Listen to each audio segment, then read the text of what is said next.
This story never gets old. 8 a.m. session. That means I'm there at 7:30 in the morning.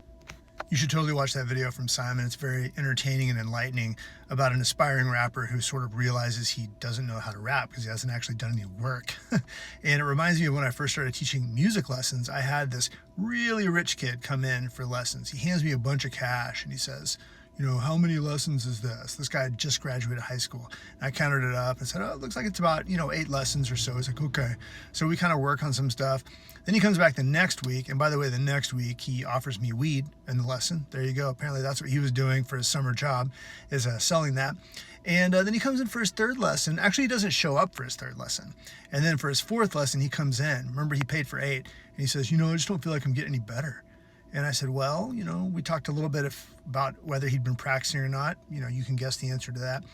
And then he looked confused and he looked at me, and I'll never forget it. He said, but I paid for all these lessons.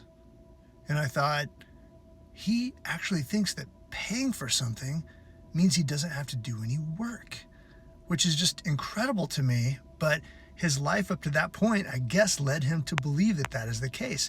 And I really hope this kid has learned lessons since then and has learned how to do some work in life, because that's not a fun position to be in later on.